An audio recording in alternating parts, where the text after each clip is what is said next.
Hello everyone. Today on the occasion of his birthday, we have with us Chaudhry Muhammad Akhtar. He is a philanthropist and visionary. He is the founder of CORT, which is Kashmir Orphan Relief Trust.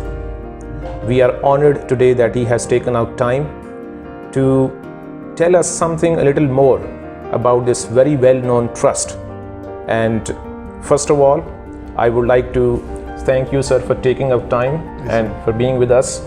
And the very first question that comes to mind when we think of a trust like this one, which is one of the most well-known ones in the country now, what do you get out of it emotionally? Bismillahirrahmanirrahim. Assalamu alaikum. First of all, thank you for inviting me. It's an honor to be here with you. How can I describe what do I get out of it? I think, in simple words, this is an addiction.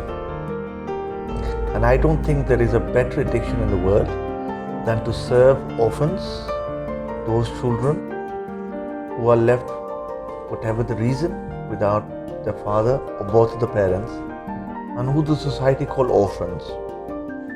To serve them and to serve humanity is the biggest and the best addiction in the world. Right. And how do you describe the vision of this trust? What is the basic idea that drives you on a daily basis? Well, I'm a British-born national, and I spent all my life in England. Right. I came to Pakistan for the first time at the age of 21 for 3 months, and it was such a terrible experience. I stayed here for 3 months. Okay. And after 3 months, I said, that's it, I'm gone. Never gonna come back again. Okay.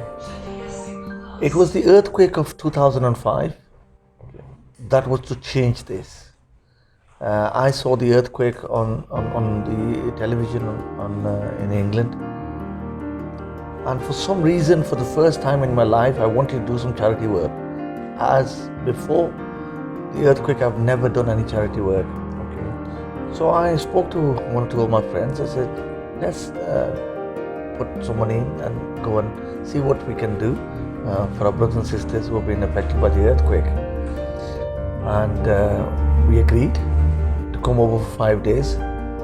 Within 5 days, amongst our family and friends, we generated well over 1.25 crore rupiah. Okay. So we came to Pakistan. We brought some tents from England. We loaded 11 trucks of aid, which consisted of medicine, food, shovels, biscuits, you name it, we had it. Right. We set off on a journey where I've never been before, which was Muzaffarabad, Bagh, Rawalakot and Mansehra. It took us, I think, 16 hours to reach the border of Azad Kashmir capital Muzaffarabad, Kuala, in the month of Ramadan, with 11 trucks and about 40-50 volunteers. And I never knew before that how far each city is, as I wasn't aware of the locations of each city. I thought they're all in the direction of Muzaffarabad. Okay. One was on east, one was on north, one was in south, one was on west. So on that night when we camped at Kuala Bridge, I decided to split up my team, and I sent one team with 4 trucks to Muzaffarabad, one to Rawalakot with 3 trucks, one to Mansehra, and in my share came the city of Bagh. Okay. I took 4 trucks of aid to Bagh, and the idea was to do whatever we can in the next 2-3 days, and then come back to Mirpur, stay one night, and back to England to our life. Right. And that was our mission. 5 days. Right. It was in the city of Bagh that I was distributing some aid while traveling on the treks into a mountain, that I came across a lot of children who were orphaned. Mm-hmm. And that's when my eyes were opened, and I wondered what was about to happen to these children who lost their parents because of the devastating earthquake. How they're going to survive, who's going to look after them. Because in those days, I never saw but heard that a lot of children got kidnapped. And that was another fear that going in the back of my head. So anyway, I was distributing the aid for the next 2 days up in the mountains. Then I came back to Mirpur. I shared my experience with my friends who came from England, and I told them I would like to do some work for the orphans who've been affected by the earthquake. Okay. We all had a bad experience in the last 4 days. My friends in Muzaffarabad, they got hijacked. My friends in Rawalakot, they got hijacked. Manserat, they got hijacked. All they wanted to do is get out of Pakistan, go back to England. That's it. We've done what we can. But I wasn't to do that. I went back to England. I started contacting the government of Azad Kashmir in Pakistan. I told them, look, I'm not a charity. I'm not an NGO. I've never done any work like this before. I don't know of anybody in Pakistan because all my family is in England. So I would like to do some work on the orphans who've been affected by the earthquake. I'd like to assist you, or either you guide me how to set up an orphanage. Because I had no contacts and nobody knew me, nobody wanted to know. So I had to make a decision. Either I can sit back and do nothing, or start moving my actions myself. Within the next week, 10 days, I rented a building in the city of Mirpur, renovated the building, made it into a home for about 50 children. And that's when the orphans of Azad Kashmir started living in this rented building. And I named the organization Kashmir Orphans Relief Trust. Right. So, what kind of a social experience or a childhood experience children have at Court? How do you ensure that they have a very normal, a very natural childhood experience there? See, Court is not an orphanage. It is a home. Okay. Because we have changed the concept of an orphanage in the world. It's totally different to any other orphanage that you will see. It's a home. And these children, they've never worn used clothes. They don't eat leftover food because we don't want to treat them like orphans. They're getting a life that is equivalent to at least middle class or above middle class children. Okay. They're not deprived of any facilities that you and I could provide to our own children. What we would like to provide for these children, first of all, we would like to give them experience. We'd like to give them a life that they can use to explore the world and to spread whatever they've experienced at Court to others. Okay. And first of all, they've got to have humanity, they've got to have confidence, and they've got to have tarbiyah. That's, characters building is very, very important, because in Pakistan we mainly focus on education. We're too into diverting our children onto position holders and degrees, but we're forgetting the basic norms. We're forgetting what the character building really involves. We want them to become brilliant human beings first of all, and then whatever they want to be. Okay. So at Court, we don't just bring the children up till 16, 17. We provide them with education to as far as possible. We have got children, even at Court, who have just completed their masters. They've completed their BA, BSc honours. Even they've gone into medical field. They've done their pharmacy. So we give them the maximum facility of education, but not every child is going to be a doctor or a psychiatrist or an engineer. And at the same time, we try to provide them skill as well. So they're not left on their own, begging once again on the roads after leaving Court. Okay, all right. Okay. You have told us about your experience initially when you came to Pakistan at that point in time back in 2005. Now when you look back on your journey, it's been about at least 15 years. What is your perception, what is your opinion about the society now in terms of the ability of the society to donate and participate and contribute? What is your opinion now? Because I'm a British born national, and obviously we used to hear things. Right. And often when you hear things, they're all rumors, very little truth in them. And that was exactly what my experience. When I was in England, I used to hear that in Pakistan there's so much corruption, there's so much bribery, the children are uneducated. But it was all wrong. It was all wrong. Look at our literacy rate here. It's one of the best. Look at how we've progressed. I mean, 15 and a half years of being, nearly 16 years this year. What I've seen in Pakistan is a very positive change. We're going in the right direction, alhamdulillah. Our youth is our backbone. Now we've got an educated youth now who are inshallah going to take Pakistan to the next level. Right. You know, we're not here to criticize and talk about the negativity of our country, because we have negativity with every country, every state of the world, whether it's England, America, USA, Canada, Europe. You have negativity, you have their own goods and bads there as well. But in Pakistan, because we are a developing country, we're going in the right direction. I think with the vision of the existing government, with the vision of Imran Khan, I think he wants to make a difference to Pakistan. The only thing is, we're moving in the right direction. The only thing is, maybe our pace is a little bit slow. We need to accelerate that. But I can see Pakistan competing with the world within the next 10 years. Okay. Coming back to the trust, your main source of donations for the trust, is it from within the country or from abroad, or is it the same? You know, the whole world knows the biggest charity givers in the world are Pakistanis. That's right. Yeah.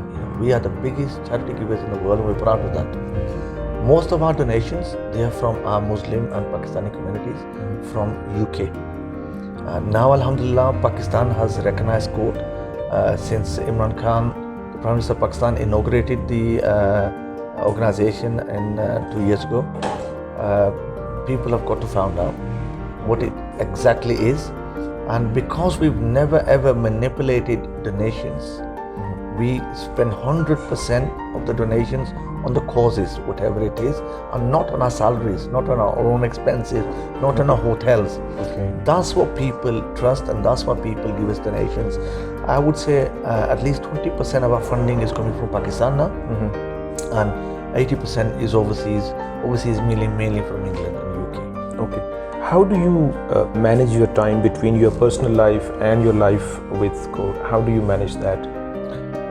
Very difficult question. I've been married now because it's a full-time job, managing such a system, such a trust. It's more than a full-time job. Yeah.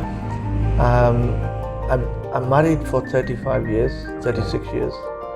After 10 years of marriage, Allah subhanahu wa ta'ala blessed me with a daughter who is now 25 years old. When my daughter was born 25 years ago, my wife was diagnosed with muscular dystrophy, and she became wheelchair bound. So my wife has been in the wheelchair for 25 years. Now it's not easy.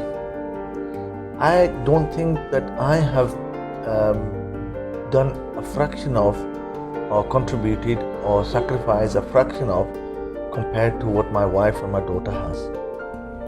It's my wife who's really sacrificed. Often I wake up in the morning in England and I have to catch a flight to come back to Pakistan. Okay. Never up to this day has she said, where are you going? We need you, we need help. Alhamdulillah, it's because of their support. It's because of my daughter who's taken my responsibility for the last 15 years that I'm able to do this work. And it's a blessing. And it is a teamwork. And we all know that what we're doing, we're serving humanity, and we're working for Allah subhanahu wa ta'ala, and we're lucky. I think we are blessed that Allah subhanahu wa ta'ala has given us an opportunity to serve our community and Pakistanis and Kashmiris in one. Right. Before I come to the last question, we use this platform to talk about success a lot. When we consider court from the perspective of an event which sort of changed your life, you use that event of 2005 into a major development in your life. What kind of a message would you like to convey to the people who are maybe struggling at this stage? They have a big vision just the way you had at that time, and you turned it into a reality. What kind of a message would you like to give to such people who want to help others, who want to contribute?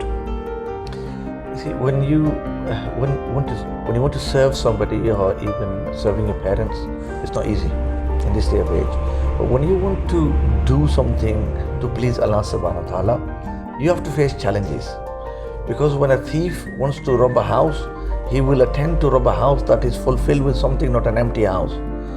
And on this journey, our biggest challenge is that we have to defeat the shaitan, the devil itself, because the devil is always challenging you and putting obstacles in your way.